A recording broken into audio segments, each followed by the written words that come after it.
Hola, ¿cómo están? Me da muchísimo gusto saludarlos.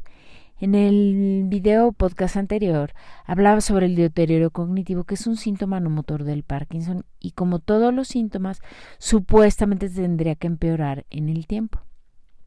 Sin embargo, en mi caso, con las técnicas utilizadas tanto a nivel científico como a nivel emocional y energético de 3 años para acá, lejos de empeorar, ha mejorado. Bueno, vamos a empezar el día de hoy explicando qué es el deterioro cognitivo y cómo lo notas. El deterioro cognitivo es la pérdida o disminución de funciones mentales, por ejemplo, la memoria, la atención, el lenguaje, la capacidad de resolver problemas y otras habilidades relacionadas con el pensamiento y con el conocimiento. Pueden presentarse así medio leve o progresar realmente más, de forma más severa, hasta llegar a la demencia. Como por ejemplo, ¿de qué funciones cognitivas estamos hablando? Cuando hablamos de la memoria es la dificultad tal cual para reconocer cosas recientes. No sé si les ha pasado, no se asusten porque a veces te pasa desde que tienes 7 años, por decir, estoy bromeando, pero ¿qué pasa, por ejemplo, cuando dices, híjole, ¿dónde dejé las llaves del coche y no las encuentras?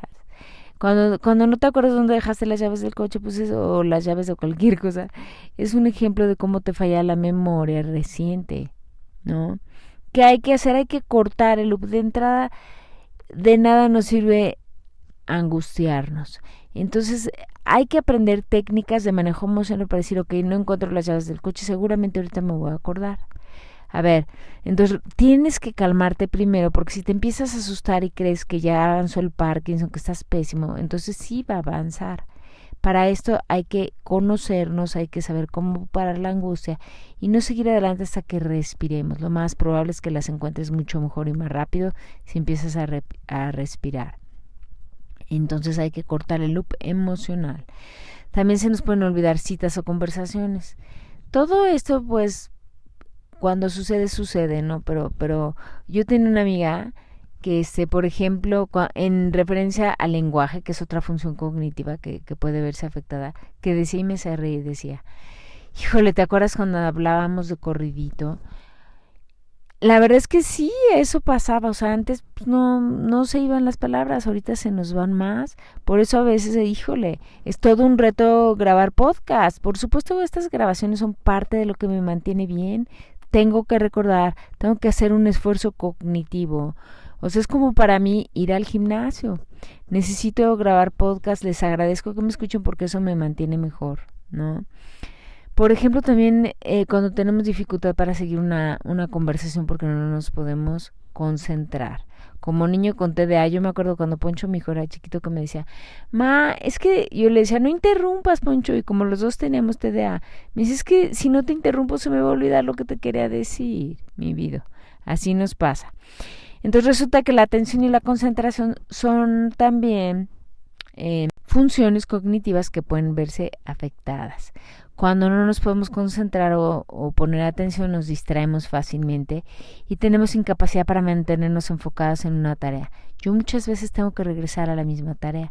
Incluso cuando doy pláticas, hay veces que a los hombres, por ejemplo, que tienen un pensamiento más lineal, no necesariamente hombres, sino que es como una parte más masculina, a veces les cuesta trabajo seguirme.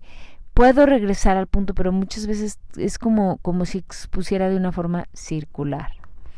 Hay quien me va a entender y hay quien no, pero pues bueno, luego lo ampliaré seguramente en algún otro podcast o video. También hay funciones ejecutivas que se pueden ver afectadas como problemas para planificar, para tomar decisiones o para resolver problemas. La recomendación aquí es que hay que regresar a lo pequeño. Vamos paso por paso, hay que desmenuzar. Entonces, si el problema es, por ejemplo, que tengo que hacer un streaming, ¡ay! Nada más de pensarlo, digo, puta, ya lo hice hoy por primera vez. Tengo los jueves a las 8:30 me tomo un cafecito con las personas que se lo quieran tomar. Pacientes de Parkinson, amigos de gente con Parkinson, familiares, profesionales de la salud relacionados con el Parkinson. Y este cafecito lo voy a hacer y lo estoy haciendo a través de una liga por video, o sea, voy a transmitirlo en vivo y lo voy a grabar. Y bueno, cuando pensé, híjole, de aquí que investigo cómo se hace esto y cómo se hace el streaming, y cómo lo bajo y si lo grabo y si no y si pareciera a veces que es como un gran monstruo. Lo que he aprendido es, ok, ahorita no me toca resolver eso, ahorita me toca lavar los platos. Entonces, en mi lista de pendientes veo, tienes que investigar cómo hacer esto y esto y esto, el streaming de no sé qué y cómo bajarlo. Y ahí lo pongo. Y no me angustio ni me preocupo hasta que llegó el momento. Entonces voy teniendo una agenda como que por un lado sé qué puntos debo de hacer y por otro lado pues lo voy siguiendo lo natural, y hay cosas que necesito hacer que son cotidianas y que tienen prioridad, punto y se acabó. O sea, la alimentación es una prioridad para mí. ¿Por qué? Porque la alimentación también me afecta. La salud, o sea, como el sueño, la hora de irme a dormir. Uno solo puede hacer lo que uno solo puede hacer y el día tiene 24 horas y por más de que lo estiremos, no podemos hacer que tenga más horas. Entonces hay que empezar por eso, hay que empezar por aceptar que el tiempo es limitado, sin angustia. Al contrario, cuando nos vamos conectando espiritualmente, cuando vamos aprendiendo a manejar las emociones, nos daremos cuenta que hay veces que volteas y dices, híjole, qué padre, todo eso hice, nunca me imaginé, pero viene siempre como una consecuencia de estar en paz por haber aplicado otro tipo de técnicas o prácticas. Con esta neblina, otra de las cosas que se quitan es que pueden aumentar si están aumentando el deterioro cognitivo, es la orientación, confusión con la hora, con la fecha o con el lugar. Yo me acuerdo que de pronto, bueno, a mí no me pasa tanto, pero sí me llegó a pasar que sí, híjole, es domingo, es lunes o qué, pero más bien era porque como me encanta lo que hago y hay veces que trabajo en domingo, hay veces que en sábado, lunes, entonces eso como que a mí no me afecta tanto. Pero la gente que está envejeciendo y eso puede pues tener confusión con la hora y con la fecha. Y también la capacidad de juicio. Hay veces que de veras se nos dificulta muchísimo tomar decisiones que no son coherentes, que sean coherentes y que sean seguras. Híjole, la primera vez que escuché un podcast en vivo de una chava que tiene Parkinson y que dijo que cada vez que tenía que ir a hacer las compras en ciertos momentos de su vida, sufría porque era difícil hacer las compras. No saben cómo le entendí. O sea, de verdad, en mis peores épocas cognitivas, era un parto decidir si compraba un aguacate o un melón, me explicó. Me iré caminando porque no tengo coche, entonces era, ¿me voy caminando o me voy en taxi? ¿Qué será mejor? Y hasta ese tipo de resoluciones se complicaban. Esto me recuerda mucho a mi mamá. Yo llevo 11 años con Parkinson, mi mamá, no estoy seguro cuánto tiempo duró, le voy a preguntar a mi hermana. Pero al final era muchísimo trabajo lo que le costaba decidir. En síntesis, el deterioro cognitivo es la pérdida o disminución de funciones mentales como memoria, atención, lenguaje. Hay veces que tenemos que, como no nos acordamos de las palabras, hay veces que ves a dos personas con Parkinson o dos personas mayores platicando y parece que estamos jugando a dígalo con mímica de adivinando la palabra, así como si estuvieras en un juego de, ¿cómo se llama? Ay, ¿ven?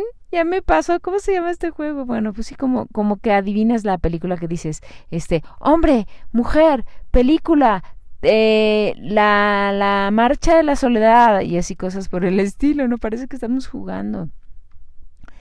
La capacidad de resolver problemas y otras habilidades relacionadas con el pensamiento y el conocimiento, pues también son deterioro cognitivo. Puede presentarse en forma leve o progresar a condiciones más severas. A mí lo que me pasó es que fui al doctor. Ay, miren, creo que me va a dar tiempo de hacer otro podcast. Ahorita les cuento cómo lo evalué. Finalmente sí fue evaluado y mi cognición ha mejorado.